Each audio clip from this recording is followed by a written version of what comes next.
सबसे बड़ी मुश्किल आती तब है जब आप उनके सामने होते हो जो आपको पूरी तरह जानते हैं, और यह संकट मेरे सामने है। अपनों के बीच में बोलना ये मेरा कद नहीं है। मुझे यहाँ बहुत कुछ सीखने को मिला है, तो मेरा वक्तव्य अनौपचारिक रहेगा।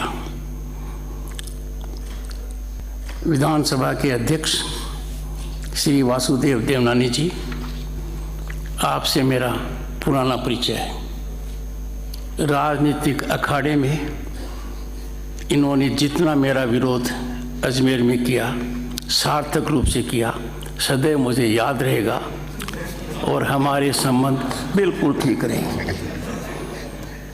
मैं कह सकता हूँ वासुदेव कुटुंबकम जो हमारी सांस्कृतिक विरासत है, हजारों साल की, दुनिया उसको पहचान चुकी है, उसका लोहा मान चुकी है, और G20 में सबने देखा है, आप उसके प्रतीक हैं। मर्यादित होकर कटाक्षपूर्ण तरीके से विरोध करना कोई आपसे सीखे। राजस्थान प्रदेश भौगोलिक दृष्टि से सबसे बड़ा है, सांस्कृतिक दृष्टि से हम अव्वल दर्जे के हैं। उस प्रांत का मुख्यमंत्री होना बहुत बड़े सौभाग्य की बात है।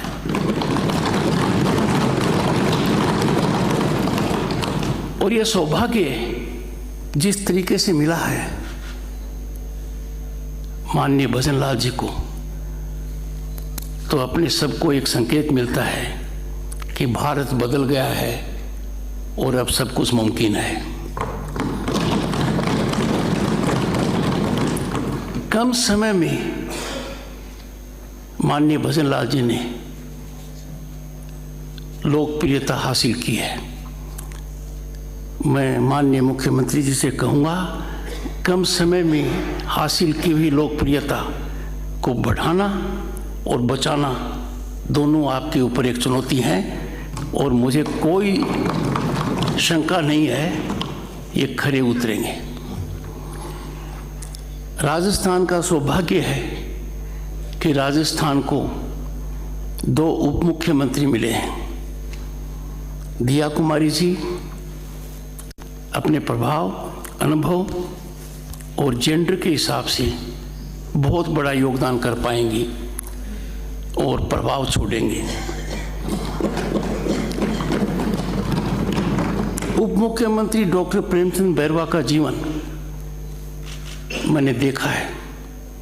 मजदूरी करते हुए शिक्षा प्राप्त करना, MA बनना, MPhil की डिग्री प्राप्त करना, PhD की डिग्री प्राप्त करना, LLB करना आसान नहीं है। मैंने खुद रास्ता अपनाया है और मैं जानता हूँ कितना कष्टदायी हो सकता है।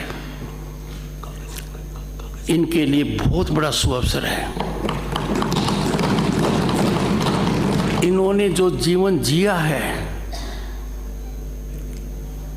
वो बहुत इनके काम आएगा और राजस्थान की जनता का निश्चित रूप से फायदा होगा। मुझे आशा थी कि प्रतिपक्ष के बहुत से लोग यहाँ होंगे, उनकी अनुपस्थिति मुझे थोड़ी खल रही है, पर मैं मानकर चलता हूँ कि कोई ऐसा कारण होगा। अगली बात ये कहूँगा कि सूचना न होना आज के दिन कोई नहीं मानेगा। सोशल मीडिया इतना ज़बरदस्त है। मैं प्रतिपक्ष के हर सदस्य को मेरा प्रणाम करता हूं, और ये वो वर्ग है जो विधानसभा के लिए रीढ़ की हड्डी का काम करेगा। उपराष्ट्रपति की वजह से मैं लोकसभा का स्पीकर नहीं हूँ, राज्यसभा का हूँ, पर राजस्थान का परम सौभाग्य है कि ओम बिरला जी वहाँ हैं। हम दोनों में विचार मंथन होता रहता है। उनसे मैंने ज्ञान प्राप्त किया और एक ही बात कही, जब कुर्सी पर बैठो तो सबसे पहले बाईं तरफ देखो। मैंने कहा क्यों? उन्होंने कहा भगवान ने शरीर का निर्माण किया है और दिल बाईं तरफ होता है, सत्ता पक्ष दाहिनी तरफ होता है। मैंने सदैव इसका पालन किया है। जब थोड़ी सी बात कही गई तो मैं ये कह दूं कि सदन में हल्का फुल्का आचरण होना चाहिए, मजाक होनी चाहिए, हास्य होना चाहिए, सटायर होना चाहिए, इंटेलेक्ट होना चाहिए। जब ये बात मैंने राज्यसभा में कही तो माननीय खड़गे जी ने कहा मोहब्बत हमसे और शादी उनसे, ये खड़गे जी ने कहा। जब दोबारा मैंने खड़गे जी को कहा कि आप तो मेरे दिल में हो, उन्होंने कहा कैसा विरोधाभास है, आप सदैव कहते रहते हो कि आपके दिल में तो डॉक्टर सुदेश धनखड़ है, तो हम कहाँ रह सकते हैं। प्रतिभा की कोई कमी नहीं है, पक्ष हो या विपक्ष हो, दोनों तरफ पूर्व मुख्यमंत्री होंगे, अनुभवी नेता होंगे, पर सदन एक परिवार की तरह चलेगा तो राज्य का बहुत बड़ा भला होगा। सत्ता पक्ष को हमेशा यह ध्यान रखना पड़ेगा कि सामने वाला विरोधी नहीं है, सामने वाला जो बात कहता है वो जनहित की है। और ऐसा संकेत मुझे माननीय मुख्यमंत्री जी के भाषण में अभी मिला है। अध्यक्ष महोदय ने आचरण के बारे में बहुत कुछ कहा है, तो जो बातें मैं कहना चाहता था वो आप दोनों कह चुके हैं। तो मैंने सोचा मुझे बीच का रास्ता अपनाना चाहिए। मैं जहां भी जाता हूं खास तौर से एक बात का ध्यान रखता हूं कि कोई राज्यसभा का सदस्य हो तो उसको नजरअंदाज नहीं करना चाहिए, वरना मुझे काफी पीड़ा का सामना पड़ सकता है।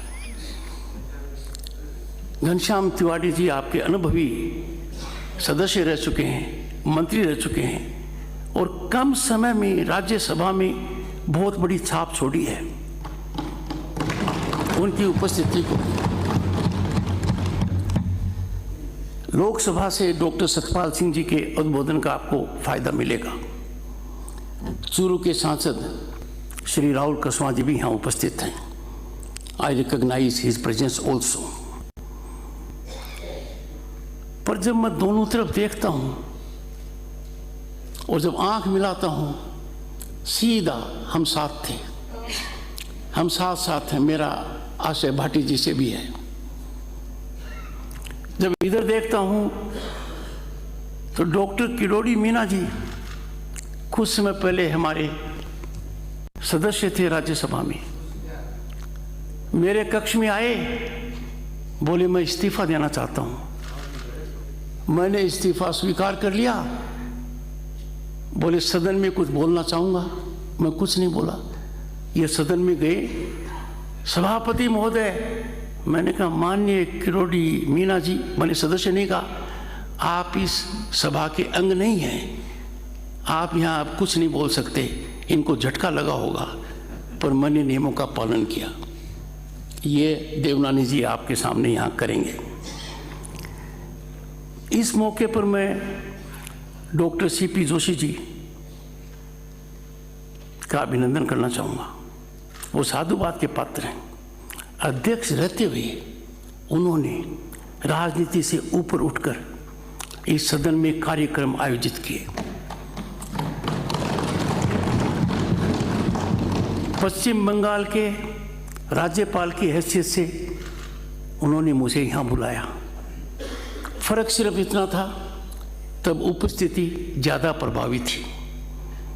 उपराष्ट्रपति की हैसियत से भी उन्होंने मुझे बुलाया। और अंतर्राष्ट्रीय स्तर का जब कार्यक्रम हुआ तो उदयपुर में मुझे बुलाया उन्होंने।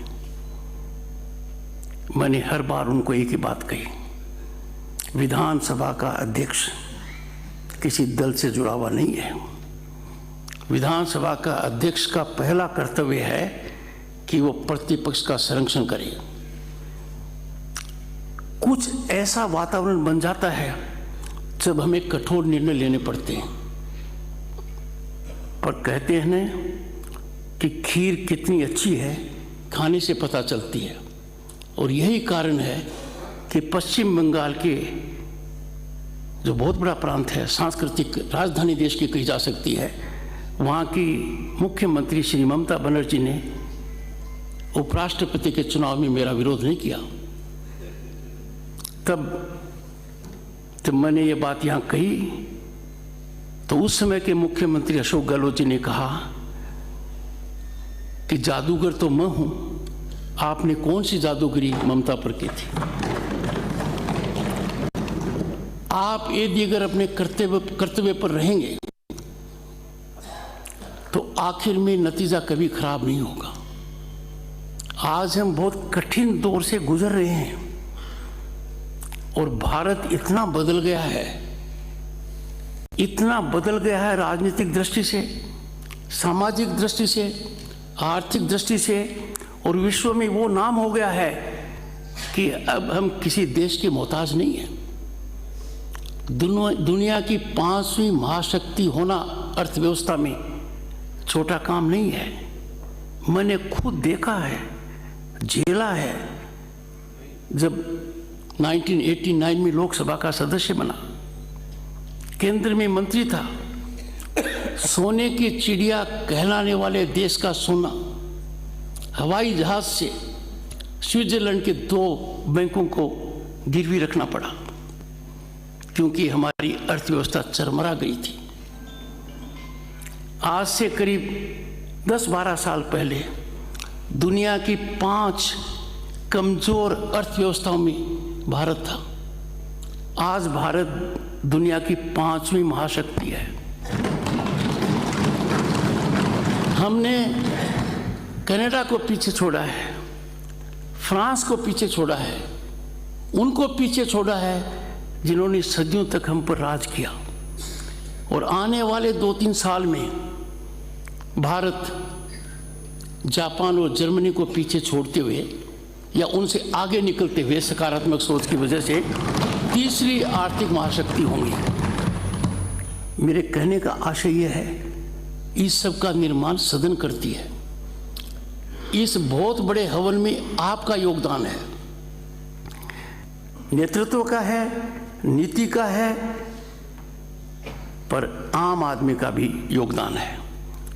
आपके सामने चुनौती ज़्यादा है क्योंकि जिस गति से भारत आगे बढ़ रहा है, दुनिया अचंभित है। दुनिया सोच नहीं पाई कि क्या भारत कभी हो सकता था। हमने जब लोकसभा में थे, केंद्र में मंत्री थे, कभी कल्पना नहीं की, कभी सोचा नहीं कि भारत का इंफ्रास्ट्रक्चर, टेक्नोलॉजिकल डेवलपमेंट, विकास इस स्तर का होगा। ये हर भारतीय के खून और पसीने का नतीजा है, नीतियाँ और समर्पण की भावना से है। किसी भी विकास की गंगा की शुरुआत विधायिका से होती है। विधायिका का सबसे प्रमुख कर्तव्य है कि विधायिका कार्यपालिका और न्यायपालिका दोनों को सही दृष्टिकोण में रखे। कार्यपालिका को कटघरे में रखने का, कार्यपालिका को सही रास्ता दिखाने के लिए कार्यपालिका नियम के अनुसार काम करे, ये पूरे सदन का कर्तव्य है। ये सिर्फ इस तरफ का नहीं, दोनों तरफ का है। यदि अगर सरकार को आईना दिखाया जाएगा तो सरकार के लिए बहुत लाभकारी होगा। और मेरे कहने का मतलब ये है कि सदन के अंदर जो हम कार्यवाही करते हैं उसका असर प्रांत में नहीं, प्रांत के बाहर भी पड़ता है। सबसे पहले आपको ध्यान रखना चाहिए कि संविधान सभा में कार्यवाही कैसे हुई।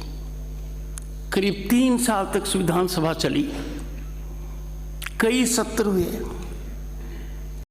उनके सामने बहुत बड़ी चुनौतियां थी, जटिल विषय थे, एक मन बनाना मुश्किल था। उन लोगों ने विवेकपूर्ण तरीके से जो काम किया वो आपका आदर्श होना चाहिए। 3 साल के काल में एक बार भी व्यवधान नहीं हुआ, एक बार भी कोई प्ले कार्ड नहीं दिखा, एक बार भी कोई वेल में नहीं आया। और संकेत साफ है, सरकार सत्ता में है, पर सदन को चलाना और राज्य को दिशा देना पक्ष और विपक्ष दोनों की जिम्मेवारी है। पक्ष सुझाव दे सकता है, कार्यान्वित कर सकता है, पर प्रतिपक्ष जो सुझाव दे उन पर ज्यादा गहराई से चिंतन किया जाए, ये मेरा मानना है। आज का परिदृश्य चिंता और चिंतन का है। आज बाहर जाकर पता लगा लीजिए, विधायिका का आचरण देखकर लोग हतप्रद हैं, लोग चिंतित हैं। अनुकरणीय आदर्शवादी आचरण जिनका होना चाहिए, उनका आचरण जनता की नज़र में कई बार ठीक विपरीत है।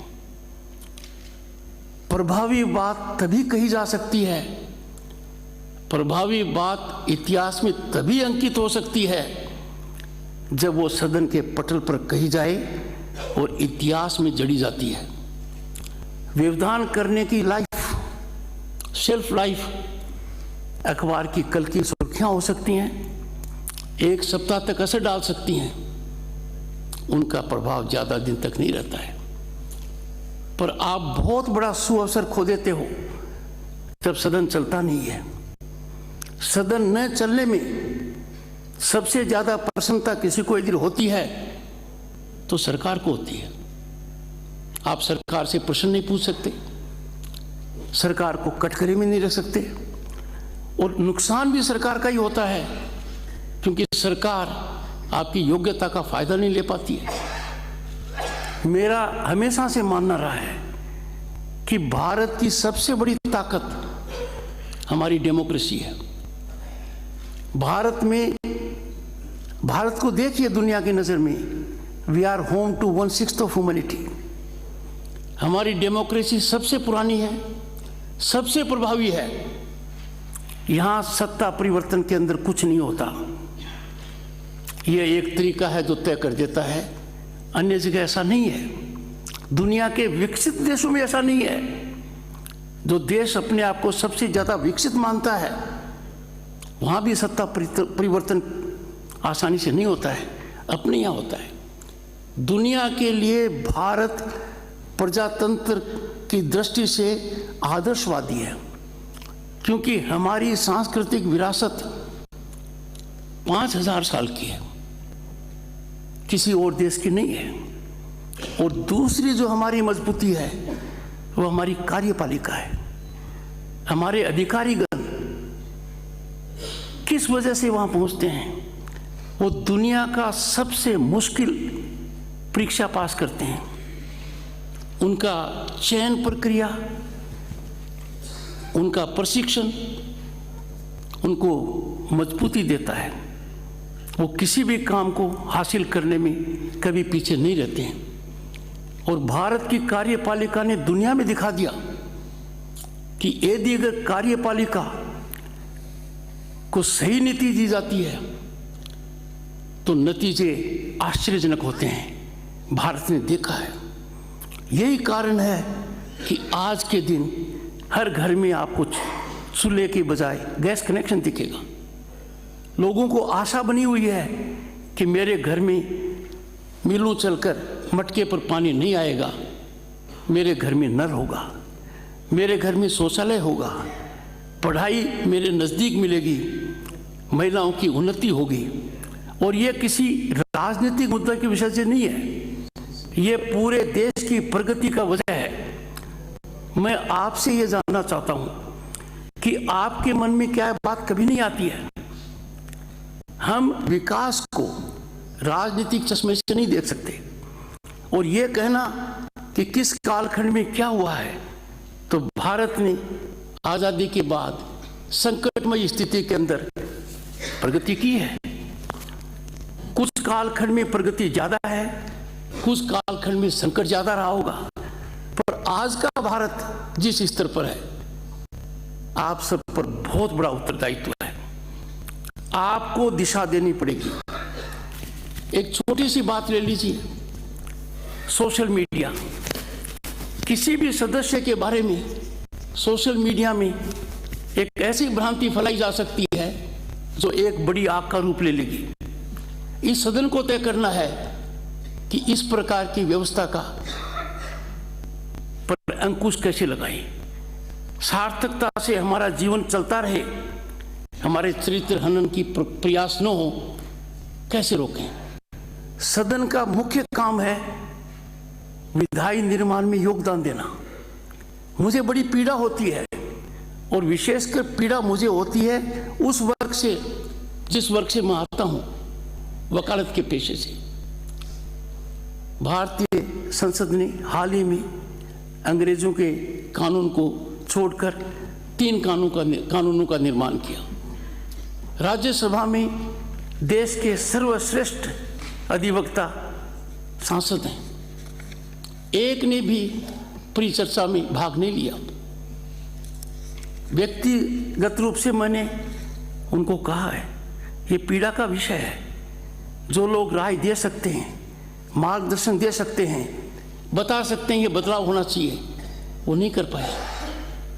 एक भी उनमें निलंबित नहीं था। सदस्य को निलंबन करना सबसे बड़ी पीड़ा का कारण है। बहुत गहराई से सोचते हैं, कक्ष में चर्चा करते हैं, उनसे विचार विमर्श करते हैं, उनके साथ भोजन करते हैं, और यही बात है कि वो कोई ऐसा भाव नहीं रखते, खासतौर मेरे लिए, कि आपने गलत किया।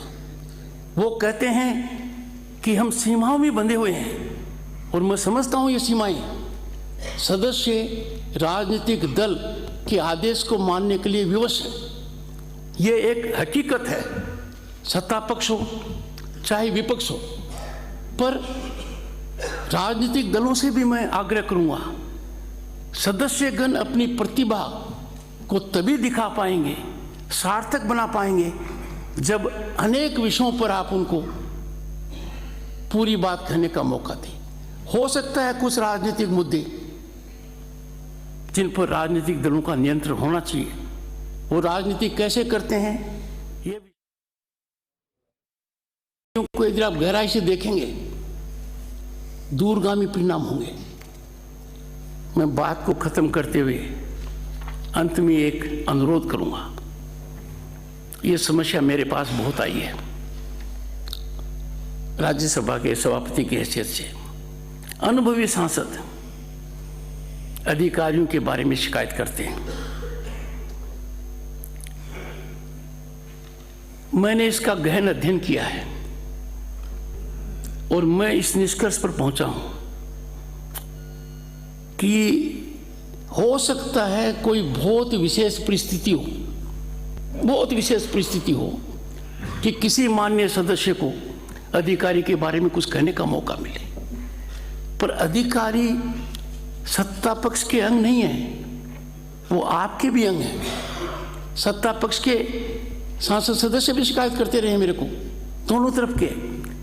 मैं बुलाकर उनसे विचार करता हूं, समझाता हूं कि अधिकारी से काम लेना, अधिकारी का उत्तरदायित्व है कि वो प्रजातांत्रिक व्यवस्था में प्रतिनिधि को पूरा सम्मान दे, पर दोनों तरफ अहंकार नहीं होना चाहिए। अधिकारियों से संपूर्ण विश्वास प्राप्त करना भी जनप्रतिनिधि का काम है। जनप्रतिनिधि और अधिकारी दोनों साथ में चलें, प्रगति का रास्ता प्रशस्त होगा। आपके पास अधिकार हैं, कहीं कोई बात हो तो बातचीत का माध्यम सबसे पहले होना चाहिए। यही मैं सदन के लिए कहता रहा हूं। हमारी पार्लियामेंट्री डेमोक्रेसी का सिद्धांत क्या है? Dialogue, debate, discussion, deliberation. हमारी प्रजातांत्रिक व्यवस्था का सिद्धांत डिस्टर्बेंस और डिस्ट्रप्शन नहीं हो सकता। इसी तरीके से विधायिका का जो संबंध कार्यपालिका से है वो भी सौहार्दपूर्ण होना चाहिए। मुझे आपने ये मौका दिया, सदा याद रखूंगा। मेरे निमंत्रण को गंभीरता से लीजिए, समय अवधि में पालन कीजिए। जब भी प्रतिपक्ष के नेता का निर्वाचन हो जाएगा, मैं स्वयं उनसे बात करूंगा और उनसे अनुरोध करूंगा कि वो मेरे निमंत्रण को आप सब तक पहुंचा दें। अध्यक्ष महोदय जी सब तक पहुंचा देंगे, माननीय मुख्यमंत्री जी भी सब तक पहुंचा देंगे, क्योंकि ये मुख्यमंत्री सत्ता पक्ष के नहीं है, विपक्ष के नहीं है, पूरे प्रदेश के हैं। आप सबको बहुत बहुत शुभकामनाएं। आपका जीवन मंगलमयी हो और देश की प्रगति में आपका निरंतर सहयोग होता रहे। बहुत बहुत धन्यवाद।